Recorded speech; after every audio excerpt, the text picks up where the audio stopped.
All right, guys, I've talked to Miss Barrett. She said you all are doing awesome and you've been working hard, so keep up the hard work.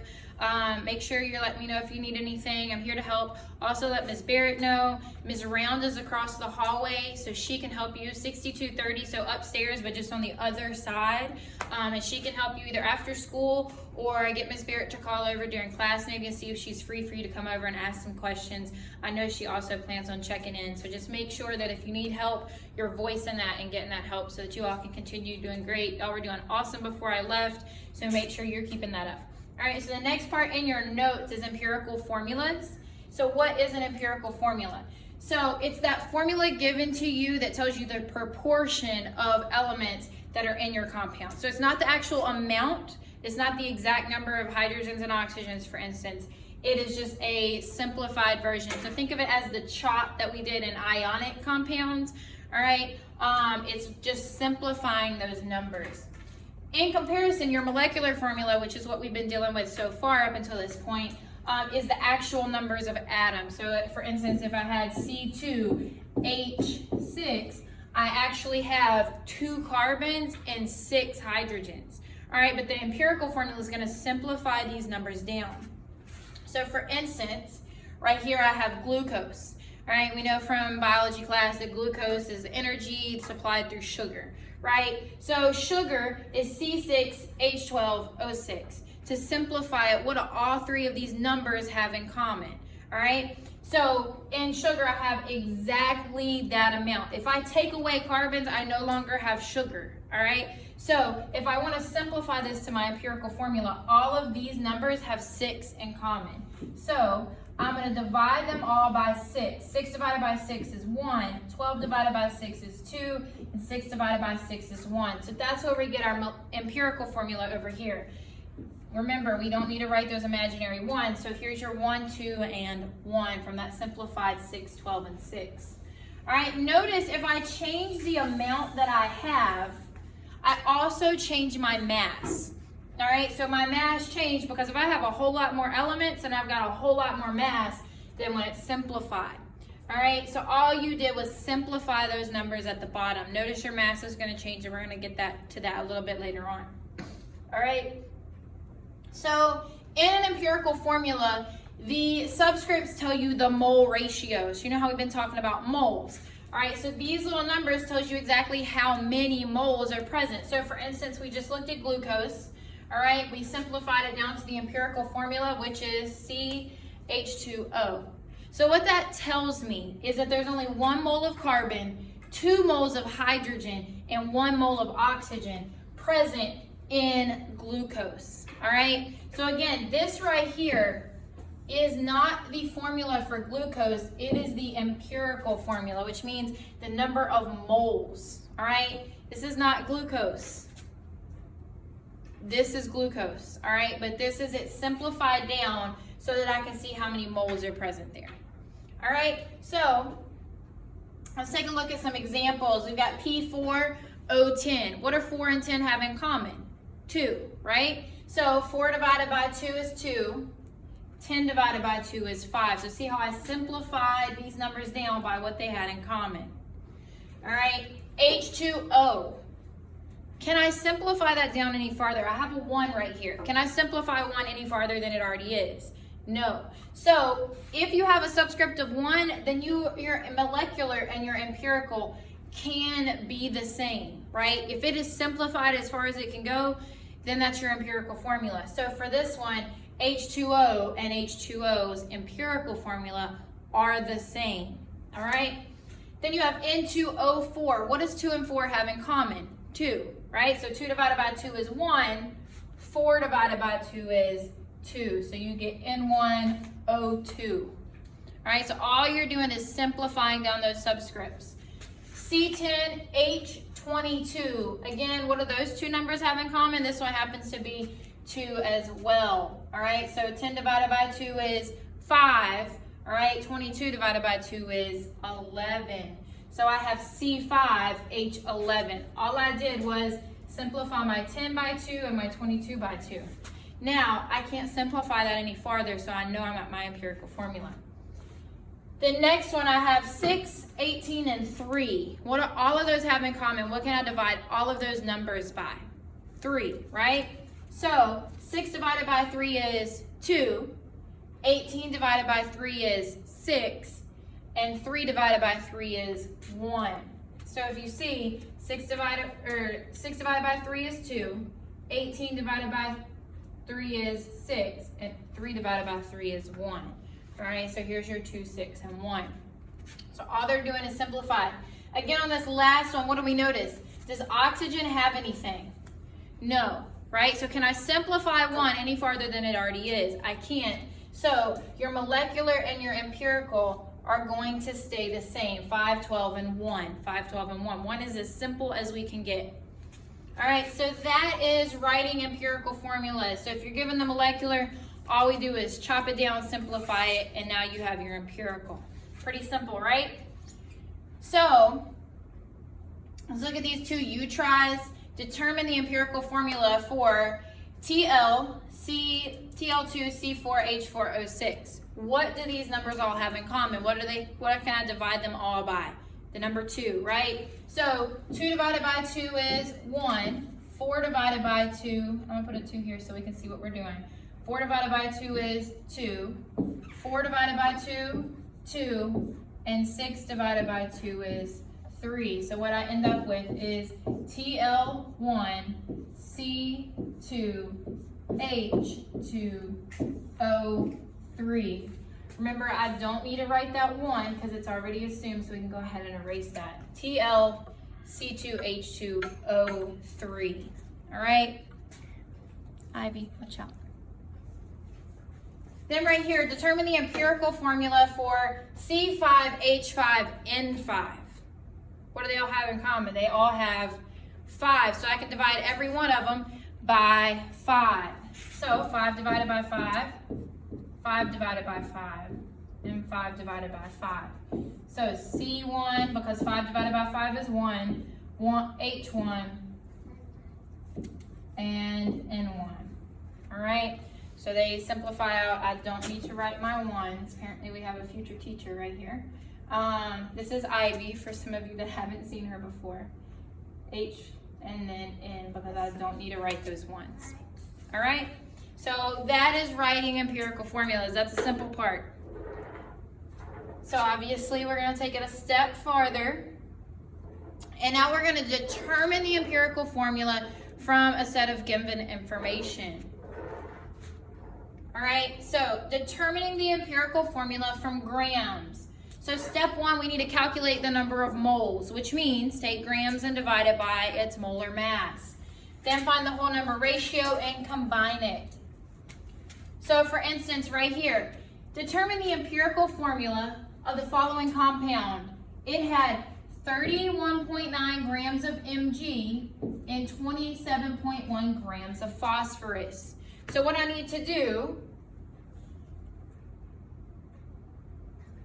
is convert both of these from grams to moles. So if you look on your flow chart, maybe you've forgotten, it's that simple table just like this, just the box of 4, all right? And here's my 31.9. And in order to convert it to moles, right, find unit base. I want to find moles. The base is 1. And given unit base, they gave me grams, so I need the base of grams. We know the base of grams is the mass of the molecule. All right, so I'm going to go back to Mg on the periodic table, and I have 24.31. You can round it off to 24, that's fine. All right, for these problems, they did not round it off to 24, all right? So when we originally made it, we kept some decimals there. So if your answer is a little different because you use 24 instead of 24.3, that's perfectly fine. So then multiply across the top, divide by the bottom. So you would have 31.9 divided by 24.31. That gives you 1.31 moles. Then I've taken care of magnesium now. Now I need to take care of phosphorus, and so that's where you see it right here. All right, drew another table for phosphorus. 27.1 grams of phosphorus. Find unit base, they want me to find moles. The base of moles is 1, and the given unit base, which is grams. All right, so we know the base is the mass of the molecule. It weighs 30.97. If you want to round that to 31, that's fine. All right, so once I divide that, multiply across the top, you have 27.1 up top divided by the bottom. Punch that in your calculator and get 0.875 moles of phosphorus. So from here, you're going to pick your smallest number. Which one of these is the smallest? 0.875. So you're going to look at the answers you have, see how many you've got. If they give you more elements, you're going to have more answers, right? So look at these two, compare them, and say which one is smaller. 0.875, right? So now you're going to take that number and you're going to divide both of them by 0.875. So right here, I'm going to divide 1.31 by 0.875. And I'm going to divide 0.875 by 0.875. All right? That's just how it goes. That's how some scientists figured out. This is how we find out the empirical formula. All right? So this is how many moles are here. We need to make them a whole number. So divide by the smallest. Once we do that, all right, anything divided by itself is 1, right?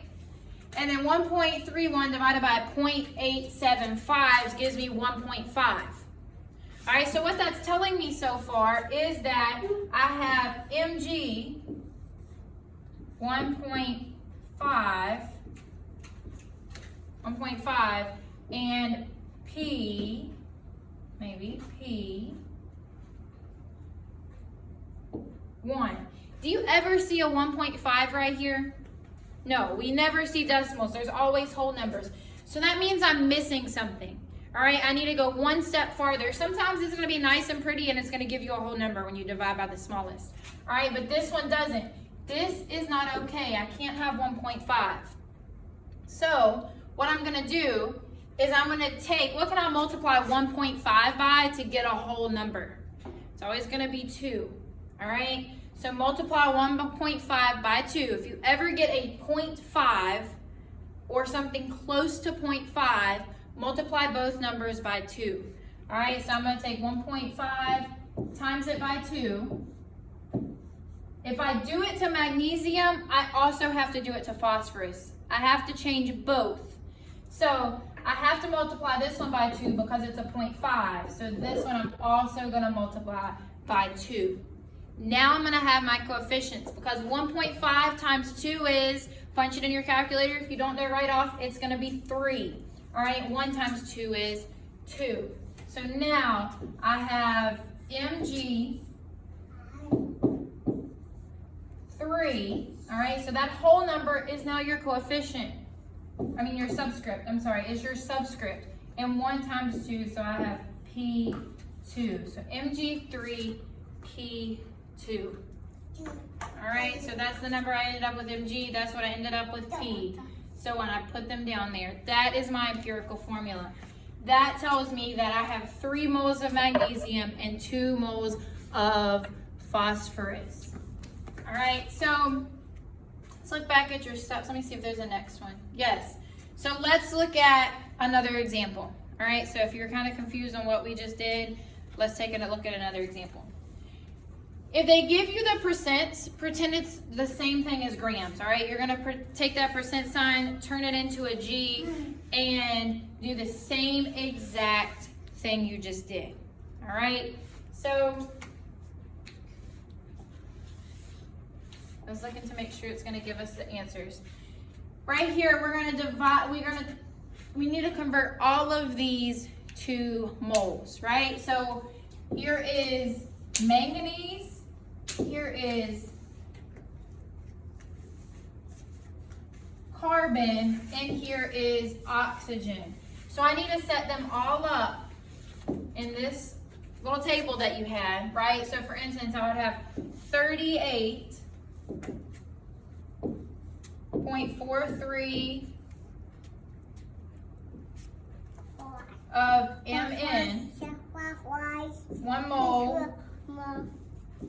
And then its mass in grams, which is 54.9.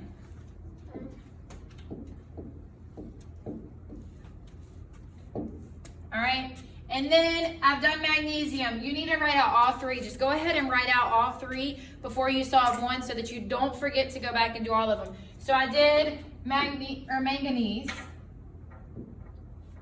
All right, now I need to do carbon. So draw your lovely little table for carbon.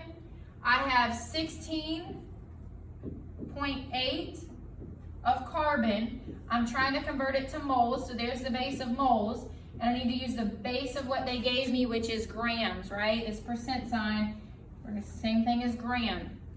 We know that the mass of carbon is what? Mass of carbon is 12. Look on your periodic table, the red number underneath says 12. All right, and then the last one we need to do is oxygen. We have 44.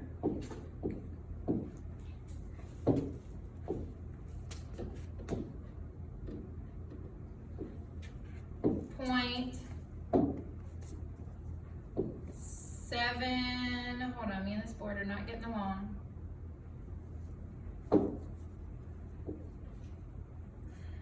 44.77 of oxygen. Make sure you put your little elements to the side. All right, that way you know keep track of it when you're doing. All right, so 44.7 grams of oxygen. I need to take that to 1 mole as well. All right, and that means I've got to divide by the given unit base. All right, so they gave me grams. What's the base of grams? The mass of that molecule, which is oxygen. Oxygen weighs 16. And I know the video might be cutting this side of the table off, so you'll see it here on the next page. So this is what you have set up. I did manganese, I did carbon, and I did oxygen. Set them up in that little table. Before you solve them, go ahead and set all three of them up. All right, so here's what we just set up. All right, they just didn't round them off to the whole number like I just did. All right, so once you put that in your calculator, multiply across the top, divide by the bottom. Again, these are the same exact thing I just wrote right here. All right, it's just nice and neat so that everybody can see it. Here's my manganese, here's my carbon, and here's my oxygen. Once you multiply across and divide by the bottom, here's what you get for each one. You need to keep track of what element you're working on. All right, so next step, we've converted to moles. That was step 1. Calculate the number of moles. Step 2 is to determine which one of those is the smallest and divide by it. So what number is small? 2, 1, or 0.6? 0.6 is definitely smaller, right? So divide everything by your smallest. Circle the smallest thing so that we know which one it is. Circle it, 0.69995. So I'm going to divide it by 699.5. All right, divide this one by 0.6995. And then divide this one by 0.699. 5. All right, so notice I found the smallest one, divided every single one by it. All right, so that's going to help me get a whole number. So let's see, it should do this right here. Yep, so that's exactly what I just wrote, was dividing everything by your smallest number. All right, so look, this one works out beautifully for you. You have 1 Mn, 2 carbons, and 4 oxygens. This one gave you whole numbers. All right, so since they're all whole numbers, I'm done. I needed to find the whole number ratio. So once I divided them all, I ended up with Mn1C2O4. So all you do is put those together. All right, so if I were writing it out, let me find a good spot to write it. I'm gonna change my color real quick. Whoa, yeah, I know. Ivy finds this amazing apparently. Is this fun? Fun, all right. So Mn1, C2, and O4. That's your formula. You don't have to write that 1, remember, because it is, oh, you know what, I think the back of this is an eraser. No, maybe not.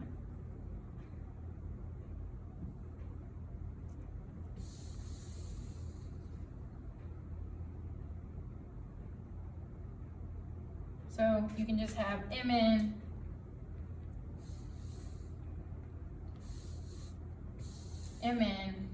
y'all know what I'm going for here, Mn1 C2O4. All right, so that's your formula once you put these together, Mn1 C2O4.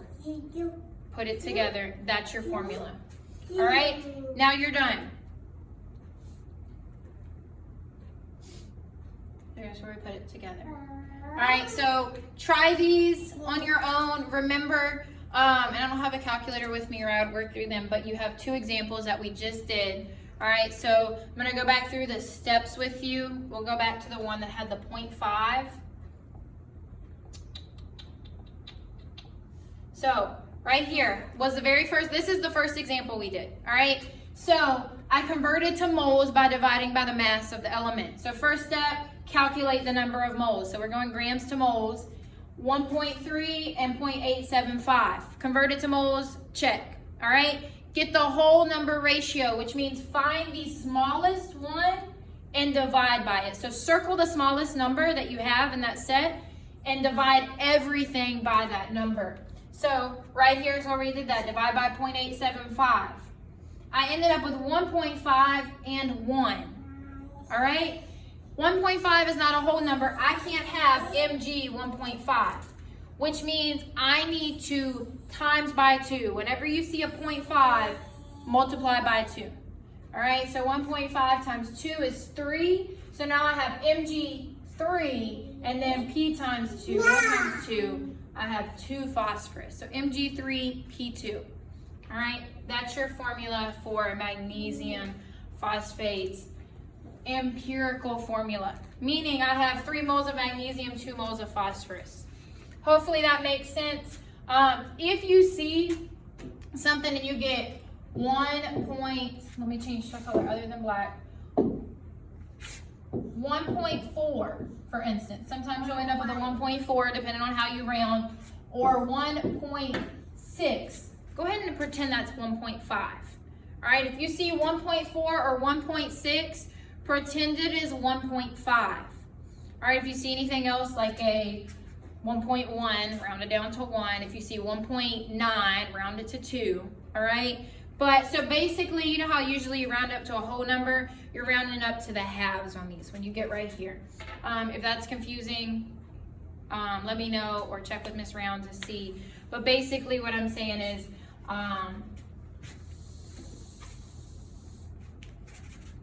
1.4, if that's your answer, make it 1.5. So round up, round to 1.5. If you see 1.6, then round to 1.5, because it's just a difference in how you rounded your element's mass. All right, so round up to 1.5 or round down to 1.5. Now, if you only have 1.1, then that's 1. All right, if you have 1.2, that's still closer to 1 than it is 1.5, right? So 1.2 is going to be 1. Same with 1.3. The only time I want you to round it to 1.5 is when you see 1.4 or 1.6. If you see either one of these, 1.5. Elsewise, it's close as whole number. And that's where I'm talking about this right here. All right? Because some of you, if you did this one on your own, you may have gotten a different number because of that. All right, so hopefully that made sense and didn't confuse you. But I know some of them sometimes come out a little different. So let's go through the steps that you had. So here is the you try. So step 1, convert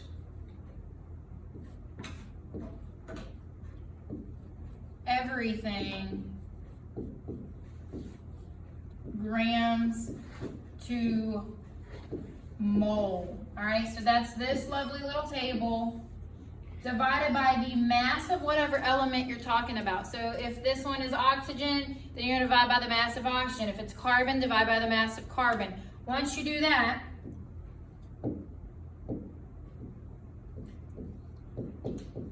divide by the smallest answer. Divide all of them by the smallest answer. So for instance, right here, 0.6695 was the smallest, so I divided everything by the smallest one. All right? So if it comes out whole, then you're done. All right? If it's whole numbers, you're done. All right? If it's like 1.9, we can make that a 2, right? If they're whole numbers, like this one, you're done. All right, if you have a 0.5, for instance, right here, if I have a 0.5, once we divide by the smallest number, then that's when you need to multiply by 2, and then you're done. All right, so same exact thing, you're just multiplying by 2. Whole numbers, you're done. If you have a 0.5, so if it's a number 0.5, then you need to multiply by 2.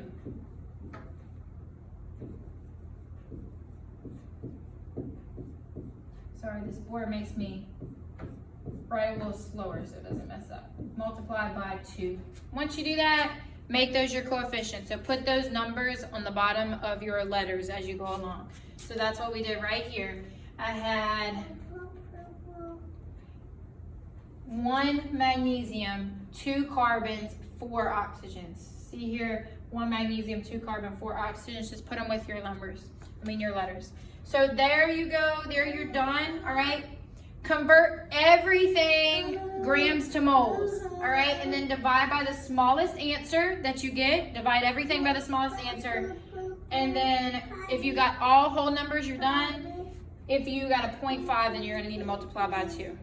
All right. Apparently we need a potty break, so take some time to work on these tries and see if you've got it. If not, check with your neighbors, see if they can help you out as well. All right, awesome job. Keep it up, guys.